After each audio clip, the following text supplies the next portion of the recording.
This is Research Like a Pro, episode 208, Pennsylvania Germans, Part 2, Emigration and Guiding Principles. Welcome to Research Like a Pro, a genealogy podcast about taking your research to the next level, hosted by Nicole Dyer and Diana Elder, accredited genealogist professional. Diana and Nicole are the mother-daughter team at FamilyLocket.com and the authors of Research Like a Pro, a genealogist guide. With Robin Worthland, they also co-authored the companion volume, Research Like a Pro with DNA. Join Diana and Nicole as they discuss how to stay organized, make progress in their research, and solve difficult cases. Let's go! Hi everybody, welcome to Research Like a Pro. Hi Nicole, how are you today? Great. We had our NGSQ study group today. That was fun. Yes, I always enjoy getting together and talking about these great articles. Yes, great article. It's called A Father for William E. Enfinger of Alachua County, Florida by Nancy Peters, and it's in the December 2021 issue. So it was very interesting to see how she was able to use clues from land records and mortgage records and tract books. And she just pulled together all these clues to figure out marriages and children and putting together a fan club. So it was a good example of that methodology for using fan club research. So today we're happy to have Alice Childs here to talk more about our series that we started last time. In the first part of the series, Heidi Mathis gave us a great overview of the push and pull factors of our Pennsylvania German ancestors coming to America. So today we're going to talk about how did they get here and what happened once they arrived. So we're excited to talk about all of this with Alice. And Alice is one of our wonderful researchers at Family Locket Genealogists, and she's a really good writer and a great friend of ours. So hi, Alice. Hi, thanks for having me. Thanks for being here. Yes, and I would just mention that Alice is a newly accredited genealogist, and she's accredited in the Mid-Atlantic states, and Pennsylvania is one of those states, right? It is. It's one of the 5 states in the Mid-Atlantic region, so I love researching in Pennsylvania. I did my 4th generation project on a Pennsylvania family, Pennsylvania Germans, in fact, so this is a fun topic. We are excited to have Alice telling us all about Pennsylvania Germans. So can you tell us what was involved when an immigrant was preparing to leave the homeland? Yes. I think in the last episode, Heidi talked a little bit about the circumstances in Germany and the difficulties that the people there had. It was hard to leave Germany too. The immigrants were required to get permission and pay manumission and emigration fees to the territorial rulers. That was difficult because a lot of people were poor and didn't have money. And so it just became difficult, but really desirable for them to leave to find a better life. Some of the manumission records were kept in Germany, and they've been compiled by a man named Werner Hocker into a book called, or a series of books called 18th Century Register of Emigrants from Southwest Germany to America and Other Countries. And you can go look that up on WorldCat to find a copy. It's a relatively recent book, so you'll probably want to find that in a library or find copies if you want to purchase them. But the fees for emigrating were really prohibitive. So a lot of times Germans would emigrate illegally. So whether they came by paying the correct fees or came illegally, the process of leaving the homeland was difficult. So when you talk about manumission records, are we talking not slavery, indentured servitude? And what exactly does that mean? I believe it was more like an indentured servitude. They would have been working for these lords and would have had to get permission and pay fees to be able to leave. Well, that makes sense. Well, that seems impressive, but our culture today is much different than the 1700s. And is that the time period we're talking about, like the colonial America immigration? Yeah, the time period that we think of for the Germans is around the 1730s through the late 1700s for this wave of German immigrants. Yeah, that's really helpful to know. Let's talk now about the voyage. And are there records from that far back, the 1730s and forward, in that century about the voyage? Yes. So once they decided to leave, it was really long and a difficult process. They didn't necessarily have to travel on foot much because the Rhine River went right through where these immigrants are from. And so they would just need to get to the Rhine River and then they would go up the Rhine River to Rotterdam. And then from there, they would go through the Strait of Dover into the Isle of Wight, into Cowes, and then go through the English Channel and then across the Atlantic. So it was quite, several steps in the process. And the first step of getting to Rotterdam could take weeks, and they would have tolls and fees. And by the time they got to Rotterdam, they might be out of resources. And so they would then have to try to think of what they could do next. But they often had to wait a month or more before they could get passage from Rotterdam. Once they got on a ship, the voyage across the Atlantic was difficult. The reason they had to stop in the Isle of Wight is because America was an English colony, and so they had to stop there, for legal purposes. And so once they left England, then the journey was really difficult. They would have death and exploitation, hunger, storms, sickness, and of course, it was really boring to be on a ship for months and months. So it was a difficult journey. But once they arrived in Philadelphia, the first thing they did is all men who were over the age of 16, who were well enough to walk, got escorted to the courthouse, and they were asked to sign oaths there, an oath of allegiance to the King of England, and then they also had to denounce their loyalty to the Pope or any other foreign power. And so passenger lists for this period are kind of rare, but a record was kept of the people who signed at the courthouse, and those can act as a substitute for ships lists. But you need to remember that it was only men over 16 and those who were well. Sometimes people were so sick that they were just on the ship and couldn't go anywhere. So they're not super complete, but they are good records and do give us an idea of some of the men who came. The surviving lists, there's only about half of all arrivals who they estimate are recorded on these records. But Strasburger and Hinkie are authors that have compiled these lists and put them in a series called Pennsylvania German Pioneers, a publication of the original lists of arrivals in the port of Philadelphia from 1727 to 1808. And that's in 3 volumes, and you can access those digitally at Family Search. So that's a really great resource to see if you can find your ancestor. So in volume 1, there are ship and courthouse lists, and there was no standard format when they were making these lists. So some captains put the names of all the passengers and including the women and children. Some only had the men. Some are organized by family. Others are separated with the men in one column and women in another column and boys and girls in another column. So you just kind of just look at it and see what you get. Then volume 2 has the facsimiles of the signatures of the men who signed the oaths at the courthouse. So that's pretty cool to see your ancestors' signatures. And then volume 3 includes the later lists from 1785 to 1808 and also an index for the entire set. So that's a great resource.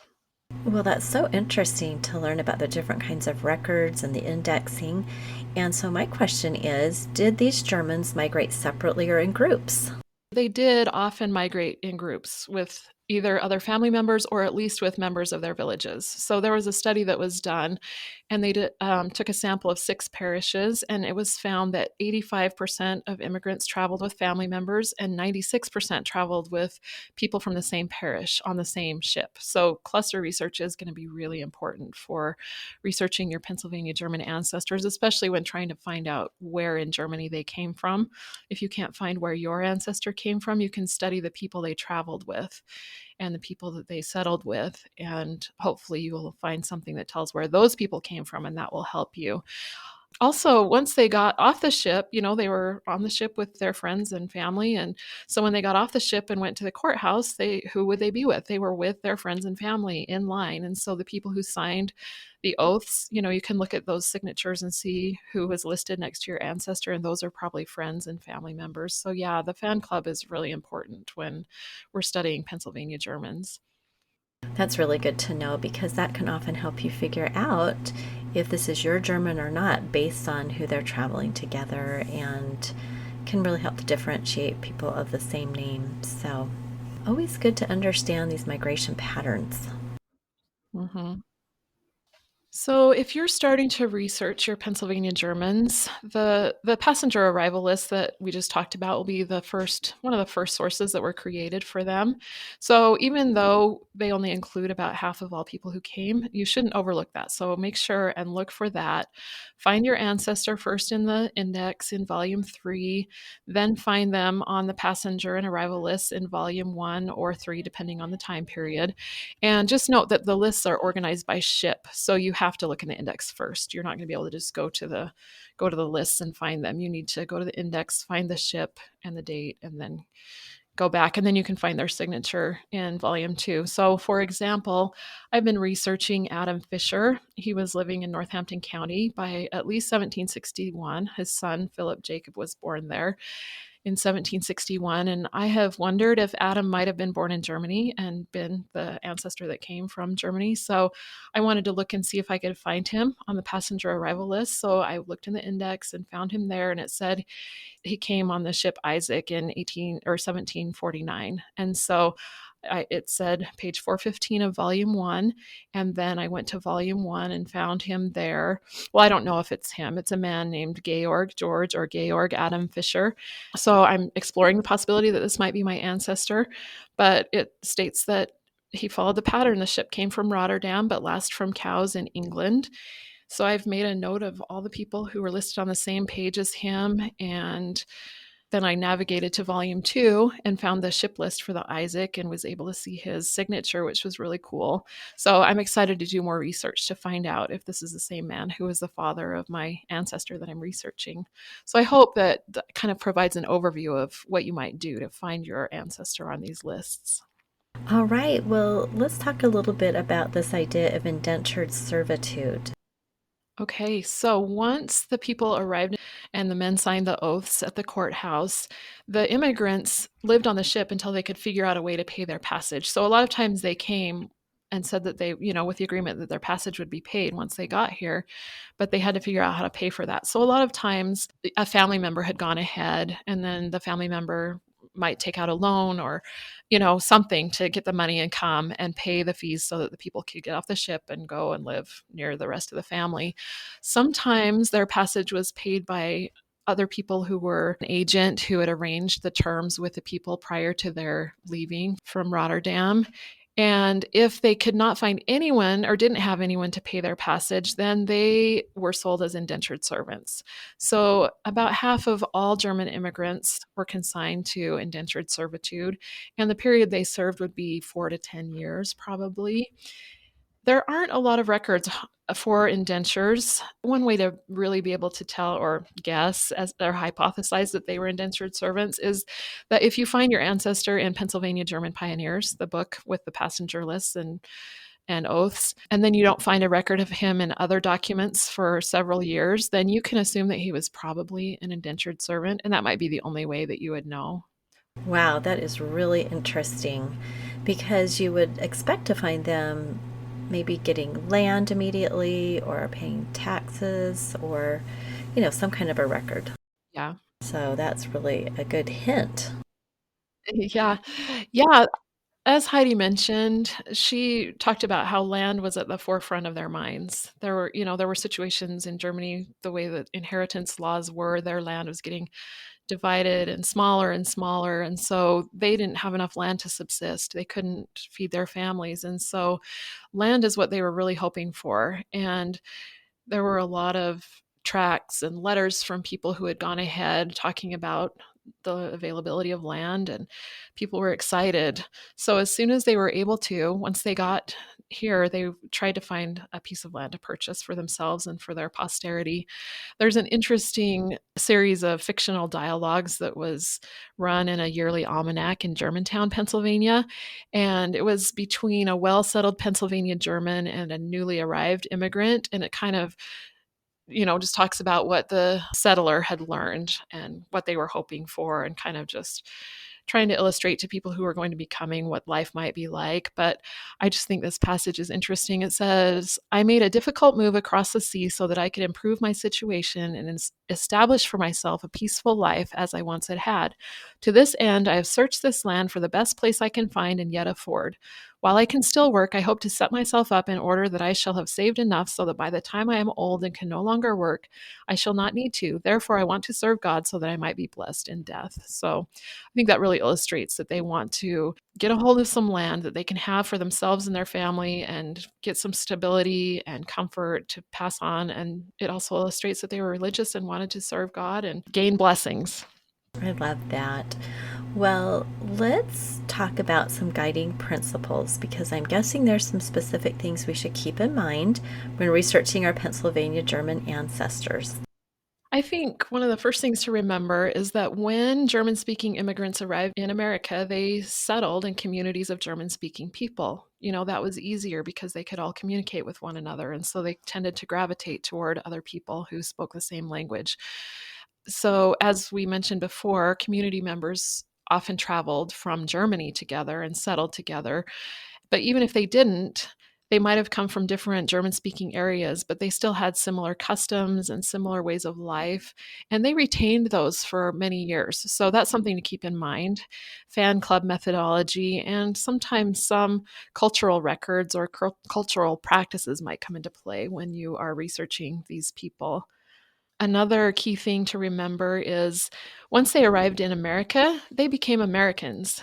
So it's not like you're going to have a bunch of unique German records for these people. They're going to be having records created for them that are similar to everyone who lived in Pennsylvania during that time period. But they did retain that German identity. So there are specific insights that are helpful when you're researching Pennsylvania Germans, and we need to keep those in mind as we go along. I think it's always interesting to see how long they stay with those German communities. I know in my Eisenhower research, I found that they kind of hung out with the Germans until my ancestor moved to Missouri. And then the name changed to an anglicized spelling. And after that, there was really no German culture kept in the family.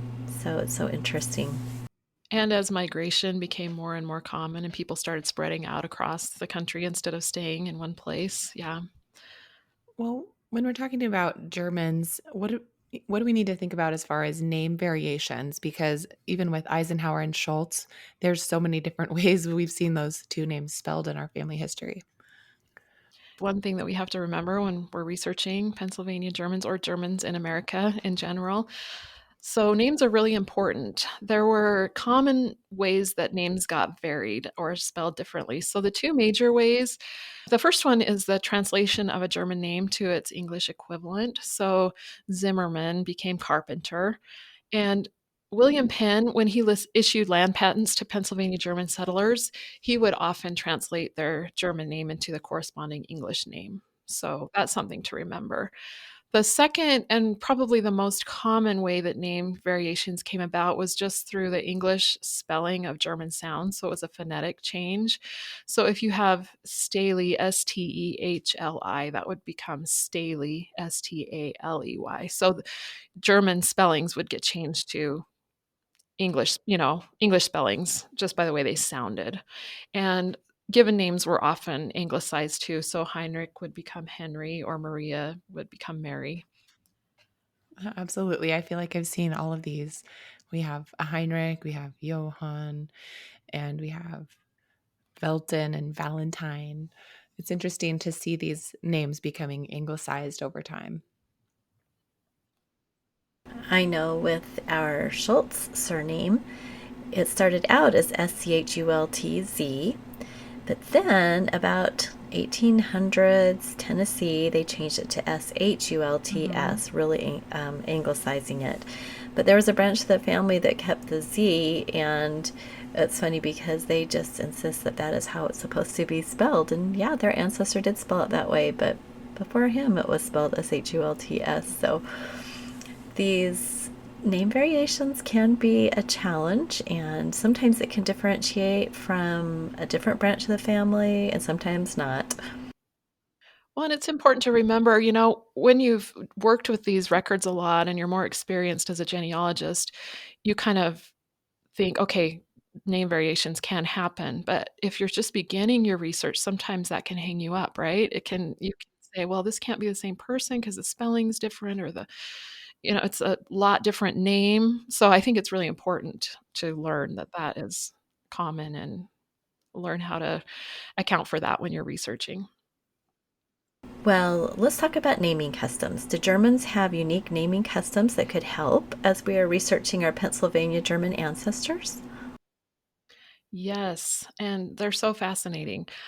The first custom is that two given names were given to the children most times. So the first name was the name of a favorite saint, and it was considered more of a spiritual name. And the second given name was known as the Rufnamen, or their call name. And that's the name that they would be known by, not only by the family, but also in legal records. So the spiritual name also was often the same spiritual name was often given to every child in the family. So like for boys, they might name all of their children with the first name Johann or Philip. And favorite first names or saints' names for females were Anna or Maria. So one family might have their children Johann Georg and Johann Jacob and Johann Adam, and then Anna Barbara and Anna Catherine. But their kids would just be known as Georg, Jacob, Adam, Barbara, and Catherine. So it's really important to realize that when you're trying to identify your ancestors, because on their baptism record it might have both names, but you might never find that child with that same first name that's on their baptism record again.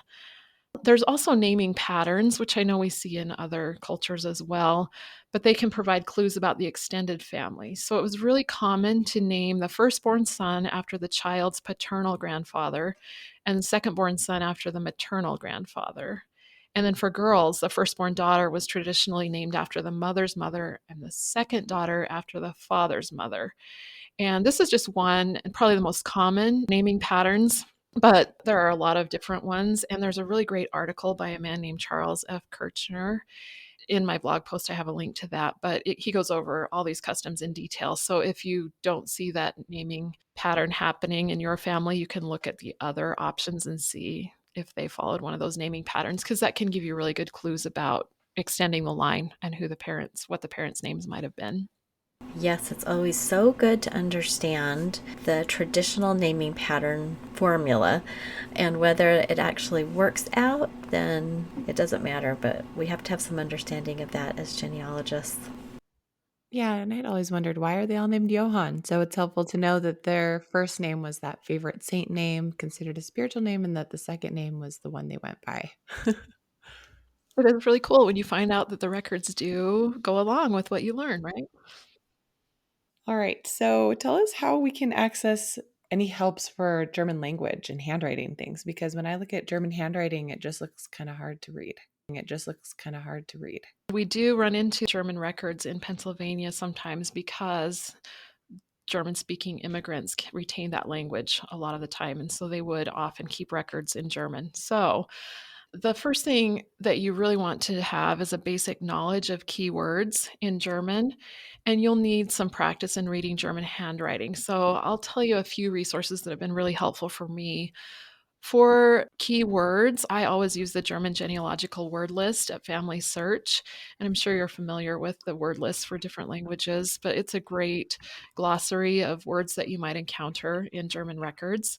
So I just have a bookmark to that page so that when I'm looking at German records, I can go and make sure that I'm remembering what those keywords are, especially when you look at certain records. A baptism record will have certain keywords all the time, and a death record will have certain keywords. So if you know those keywords, you can identify, okay, this is a death record or this is a baptism record, and then you can pick out the names. So that's really helpful. Another helpful resource is at Family Search also, and it's the Germany handwriting page. And it has several examples and handouts that you can use. It shows numbers and days and symbols and all kinds of different information. And they also have handouts about birth, marriage, and death records. Family Search also has a list of German given names, which I've used a lot. It's really interesting because it has the names typed out, but then it has little excerpts from the records that they've kind of cut out and put onto this document, so you can see how a given name might be written in a record, which is really helpful. And if you really want to start learning how to read and decipher the handwriting, there's a really fantastic paleography seminar at Family Search by Charlotte Noel Champenois, and it is really good. I did that when I was preparing for accreditation because I needed to be able to read German records for my document interpretation test. And it's a really fantastic seminar. So I would highly recommend that. There's also a really handy tool. It's a script generator, and you can type in a phrase or a name or something into the font generator. And then there are several different fonts that are common in German records, and you can click on each one and see what that word or name would look like when you are looking at it in a record. And then as you're looking at your record, you can kind of compare and see what you think it might be. Or if you know that person's name and you're looking through records, you can type that name in and see what it might look like so that you can recognize it easier in the records, because the letter formations and different things are very different in German handwriting than they are in our handwriting. So along with that, another tool that I used when I was prepping for my accreditation testing was the Byu Script tutorial. It's a fantastic tool, and they have a little test section there where you can say, okay, I want to do the word test, and it'll give you words, and you have to type in what you think the word is. So it's words that are spelled in German script, and you can type in what you think they are, and it grades you and tells you if you got it right or wrong. So those are really great tools. And if you're wanting help translating a document, there's a German genealogy translations group on Facebook, and that's a great resource to get people to help you if you're trying to translate a document. How nice that people will volunteer to do that. And the script generator tool sounds really valuable to kind of visualize what things might look like. So that's really, those are all wonderful records. And I remember when we talked with Heidi about her Missouri research with Germans, she had mentioned some of these same things too. There's just so many great resources. And it's cool that Family Search has those free videos and seminars that you can watch that have experts really teaching a lot of helpful things. And I think that we can't be afraid of digging in and trying something new. And maybe the language has really been hard for us in the past, but now we have some tools, and it just takes some learning and getting used to it. And we can really do this harder research with different languages. So thanks for giving us so many great resources. Well, let's go ahead and talk about the fan club. We've already mentioned this just a little bit with the idea of cluster migration, but it is an essential research methodology. So how do we use the friends, associates, and neighbors in researching our Pennsylvania Germans? Yeah, I think if you're wanting to use the fan club for your research, which you need to, I think the first thing to remember is that idea that land was really important to the Pennsylvania Germans. So any record that's created surrounding the acquisition of land or taxation of land or the inheritance of land, those are going to be really essential resources to you. So think land, tax, and probate records, right? And then to employ the fan club methodology, you want to write down anyone that appears in those records, if they're appear to be neighbors or if they're witnesses to a deed or a will or anything like that. And then you want to do some basic research on each of those people. You can't just write down their names and hope to have a grand discovery. You can start doing some research on each one of those people. And then as you expand into more record types, you can start looking at fellow church members, and, newspapers or something might give you clues about who is involved in day-to-day activities. So the more you can learn about the people in your ancestor's life, the more likely you are to be able to extend their ancestry into Germany. Those are just fabulous tips. Let's talk a little bit now about jurisdiction. So how important is it to identify the proper jurisdiction for your research? Yes, there was a lot of growth going on in Pennsylvania during this time period. So we need to keep in mind that there were a lot of boundary changes and expansion from east to west in Pennsylvania also. So the Penn family kept purchasing land from the Indians over the span of a century, which is right during the time our Pennsylvania German ancestors were arriving in the country. So new areas started becoming available for settlement as time went on. So people would start migrating from the original counties of Pennsylvania into new regions. So in my blog post, I have a map that shows the various purchases from 1683 to 1792. And that can help you know when different regions were available for settlement. So if you have someone who's settled in one of those more western regions, in the early 1800s or something, you might want to look to the east for earlier records for them because they wouldn't have been there for that long because it wasn't available to be settled for that long. So in 1729, there were only 4 counties. There were Bucks, Philadelphia, Chester, and Lancaster. And then by the time of the Revolutionary War, there were 11 counties. And by 1800, there were 23 counties. So you can see that they were expanding and changing boundaries pretty rapidly. So you just need to make sure you're looking for records in the correct county. I have an ancestor, Jacob Fisher, my 4th-generation project ancestor, and he lived in Whitehall Township in the 1780s. That was in Lehigh County. Now it's in Lehigh County. But back then, it was in Northampton County because Lehigh was not formed until 1812. So I have found a lot of records for Jacob in Northampton County rather than Lehigh County. So this principle holds true most of the time, but you do have to remember that sometimes records would go to the new county. You just need to check both counties. If you're not finding them in the records of the county that was the county at that time, go ahead and check the new county because sometimes records end up in both counties, but just keep that in mind. Yeah, jurisdiction is so important. And that's a great thing to put in your research locality guide. What is a good source to begin with as you do this? If you're wanting to access records for this time period, one really great resource that's unique to Pennsylvania is the published Pennsylvania Archives. So don't confuse that with the Pennsylvania State Archives. That's the physical repository in Harrisburg. The published Pennsylvania Archives is a collection of 138 volumes of records, and it covers the years 1664 to 1780. So the latter part of those records are right when our Pennsylvania German ancestors were coming. So it's really important for Pennsylvania German research. There are a lot of records here. There's 10 series, and they've all been scanned and digitized. And it's really cool because Fold 3 has these available for free. You don't have to have a subscription.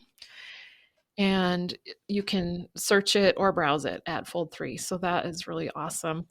The description at Fold 3 talks about it. It says there are many valuable transcribed lists and documents available in the Pennsylvania Archives publication. People from all walks of life are mentioned.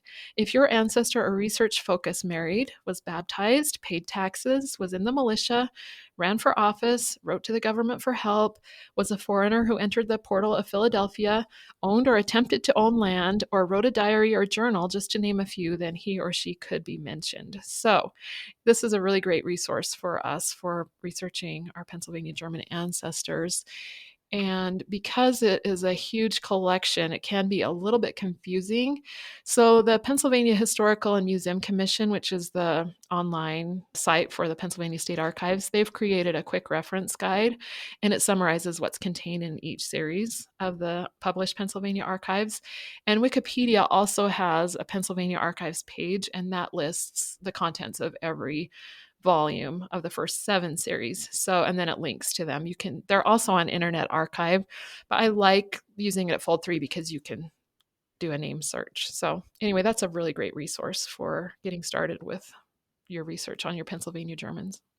Wow, and how wonderful that it is for free on Fold 3. Wow, that's a huge time span and a lot of different records. And that's amazing. But the fact that it's name searchable is really helpful. Yeah. Well, and they have, when I was researching my Jacob Fisher, I was trying to distinguish between 2 Jacob Fishers in Northampton County, and they had all the militia lists. And so I found Jacob Fishers from 2 different townships, and I was able to compare their people that they were in the militia with, all with the Pennsylvania Archives, the militia list in the Pennsylvania Archives books. So it is a really great resource.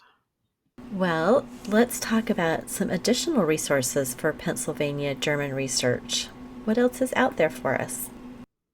Yes. So there are some great resources that can help get you started. And we're going to dive into some record types in our upcoming podcasts. But just generally, there are some great resources. The German Genealogy Society has a really great website called Palatines to America. So that's a great resource with some information and helps. Cindy's List is also a really good place to go. She has a page dedicated to resources for research about Palatine Germans. And Family Search in the Research Wiki, they have a Pennsylvania Colonial Records page. So that's a great place to go. It has a list of online records and a great bibliography of sources that you can use for researching in this time period. It also has a little section that's specific to German settlements. So that's a great one. There are also a lot of online and print guides for Pennsylvania research in general. Like we talked about, they did live in Pennsylvania, so that they will be having records that are similar to other Pennsylvanians. So you can go to the Pennsylvania Wiki page and the Pennsylvania catalog, the same places that you go to start looking for resources for Pennsylvania research. Ancestry also has a Pennsylvania research guide, and it has a nice timeline and links to different record types that you'll find at Ancestry. And they have a few that pertain to the correct time period for our Pennsylvania Germans. So that's a great place to go. There's also the Research in the States series from the NGS. I don't know if you have used those, but I think they're fantastic books. And they have an overall guide for Pennsylvania researchers, and that's really good. And another valuable print guide is called Pennsylvania Line, a research guide to Pennsylvania genealogy and local history by William L. Iscrupe. I don't know how to say his name. I apologize. Iscrupe. So those are some resources to help you get started and help you learn what kinds of records are available and what you should be looking for. All stuff you can add to your locality guide. Yes, those are wonderful resources. Thank you so much for walking us through all of this beginning phase of researching our Pennsylvania German ancestors. We're ready to start taking a deeper dive into some other record types, and I'm looking forward to going along this line and discussing these records in the next couple of episodes. Me too. Thanks, Alice. All right, everyone, have a great week, and we'll talk to you again next week. Bye-bye. Bye-bye, everyone. Thank you for listening. We hope that something you heard today will help you make progress in your research.